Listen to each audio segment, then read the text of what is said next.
नमस्कार। यहाँ तमिलनाडु में पुलिस स्टैंडिंग ऑर्डर्स है। जहाँ जहाँ आप लोग हैं तो वहाँ पुलिस स्टैंडिंग ऑर्डर अलग से होगा। ये हमारे यहाँ जो मद्रास में जो पुलिस स्टैंडिंग ऑर्डर है, उसका नाम है तमिलनाडु पुलिस स्टैंडिंग ऑर्डर। और हर जगह पे जैसा Chhattisgarh police standing order, West Bengal police standing order रहेगा। सिटी पुलिस एक्ट अलग से रहेगा जहाँ मेट्रोपॉलिटन सिटी से, और डिस्ट्रिक्ट पुलिस एक्ट अलग से रहेगा, इंडियन पुलिस एक्ट अलग से। ये सब जो है ये सब कंसोलिडेटली आपको जानना ज़रूरत है। तो सीआरपीसी में जो भी प्रोविजंस है, उसके अलावा आप लोगों को इन्वेस्टिगेटिंग ऑफिसर का इन्वेस्टिगेशन जो है वो टेंटेड है, गलत तरीक़ा से, मनमानी से, एक तरफ से इन्वेस्टिगेशन प्रोसेस किया गया है। ये आपको अदालत में सबूत करने के लिए आपको ये CrPC, criminal rules of practice, और उसके बाद पुलिस स्टैंडिंग ऑर्डर को पढ़ के ध्यान में रखना बहुत ज़रूरी है। पुलिस स्टैंडिंग ऑर्डर में क्या क्या लिखा जाता है? पुलिस थाने में जनरल डायरी कैसा लिखा जाता है? जनरल डायरी की मतलब है 24 घंटे पुलिस थाने में जो जो होता है वो सब उसमें लिखना पड़ेगा। जो ऑफिसर बाहर गया, जो ऑफिसर आया है, जिस मुलजिम को लाया गया है, जिस मुलजिम को फिर से कोर्ट को लेके गया, ये सब उसमें अराउंड द क्लॉक सुबह 7 बजे उसको लिखने का शुरू होता है, शाम को हर अगला दिन 7 बजे तक 24 घंटे। और इसके सिवा ये जनरल डायरी में क्या लिखा जाता है? ये जनरल डायरी में अगर 2 घंटे के एक बार लिखना पड़ेगा। कोई भी संभव नहीं हुआ तो भी आपको 1 घंटे के एक बार, कुछ संभव नहीं हुआ ऐसा जनरल डायरी में लिखना चाहिए। उसका कॉपी आपको सुपीरियर ऑफिस को भेजना चाहिए। इसके अलावा जनरल डायरी के अलावा एक डायरी और है, वो इंस्पेक्टर्स, सब इंस्पेक्टर के लिए रखा जाता है। वो भी 24 घंटे उनको, वो अलग से, वो अपना डायरी है। उसको यहाँ तमिलनाडु में जनरल सेक्शन डायरी कहला जाता है, मगर वो शब्द जो है तमिल पुलिस स्टैंडिंग ऑर्डर में नहीं है। तो और क्या, इन्वेस्टिगेशन कैसा किया जाता है? जब कंप्लेंट देते हैं तो दोनों तरफ से कंप्लेंट देते थे, उस कंप्लेंट को कैसा इन्वेस्टिगेशन करके दोनों में आप चालान पेश कर सकते हैं। एक को चालान पेश करके इसको रेफर चार्जशीट, मतलब गलत तरीक़े से कंप्लेंट दिया है ऐसा डालना। दोनों कंप्लेंट जो है वो गलत है ऐसा आफ्टर इंक्वायरी इंस्पेक्टर को इसी के बारे में उनको कह सकता है। इसके सिवा पोस्टमार्टम डॉक्टर्स कैसा पोस्टमार्टम करना है, ये साइंटिफिक इन्वेस्टिगेशन फॉरेंसिक लेबोरेटरी भेजने के लिए बाल, नाखून और जो मरा हुआ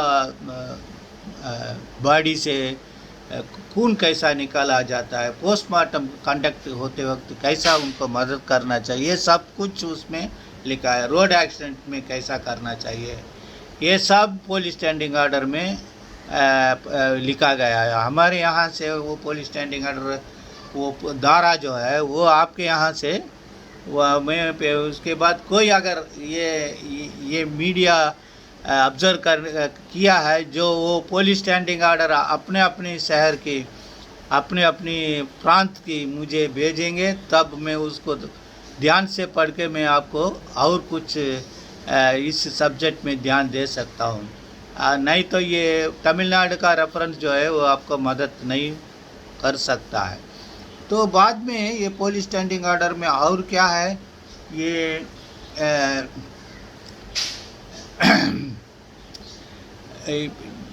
कौन कौन ऑफिसर क्या क्या कर सकता है, किस किस चीज़ में कौन कौन क्राइम ब्रांच कैसा इन्वेस्टिगेशन करता है, क्राइम डिपार्टमेंट कैसा इन्वेस्टिगेशन कर सकता है, साइबर क्राइम कैसा इन्वेस्टिगेशन करता है, ये जो है पुलिस स्टैंडिंग ऑर्डर में लिखा गया होगा।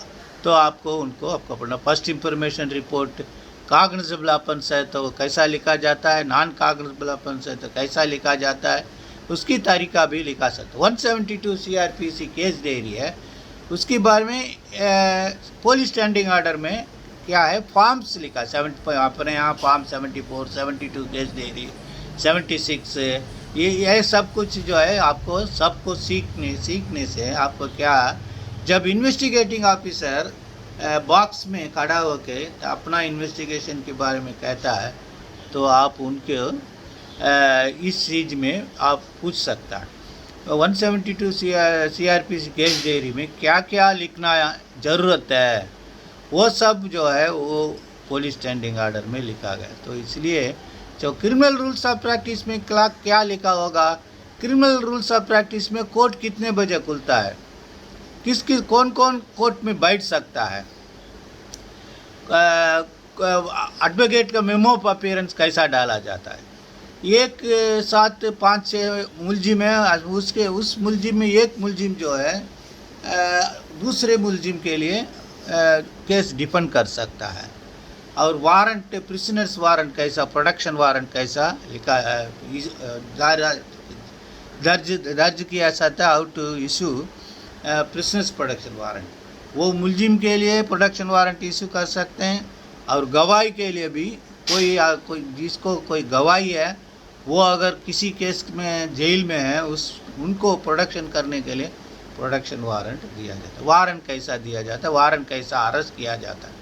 और पुलिस स्टैंडिंग ऑर्डर में आप लोग जो negotiable instrument act, maintenance case, DVC cases जब चलाते हैं तो अदालत प्रोसेस इश्यू करते हैं ना, उस प्रोसेस को कैसा सर्व करना है, क्रिमिनल अपील, क्रिमिनल रिविजन में प्रोसेस जब इश्यू होता है, ये सब कैसा सामान कैसा सर्व किया जाता है, उसको रिकॉर्ड कैसा मेंटेन किया जाता है, उसको मंथली रिपोर्ट, पीरियाडिकल रिपोर्ट बन के सुपीरियर ऑफिसर कैसा दिया जाता है, ऐसा सेकंड चेक बहुत है।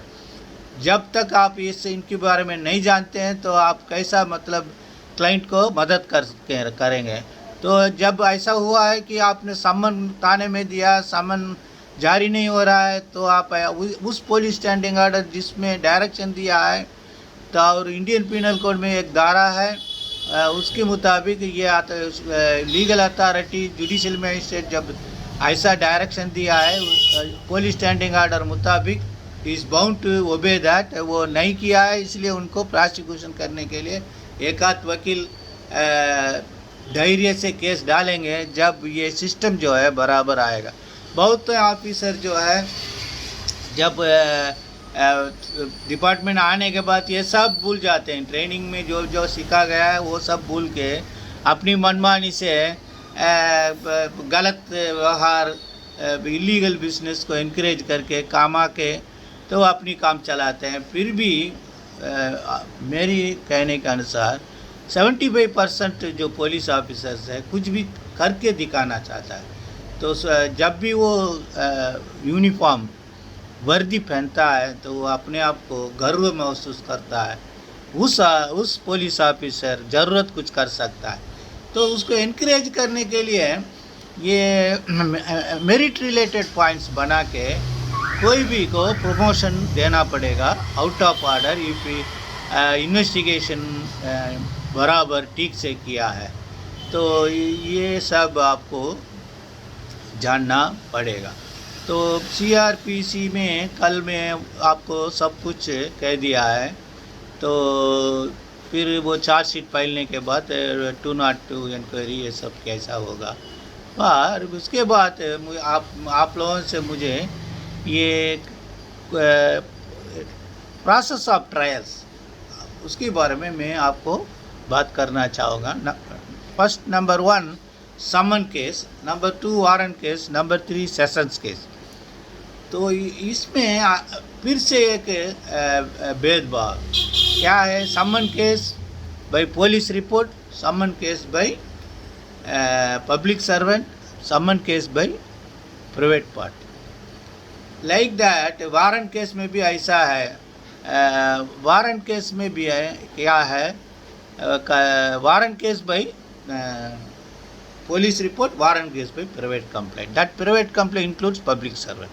सेशंस कोर्ट में भी ऐसी सुविधा है। तो इसके बारे में अगले मीडिया में बात करेंगे। जय हिंद।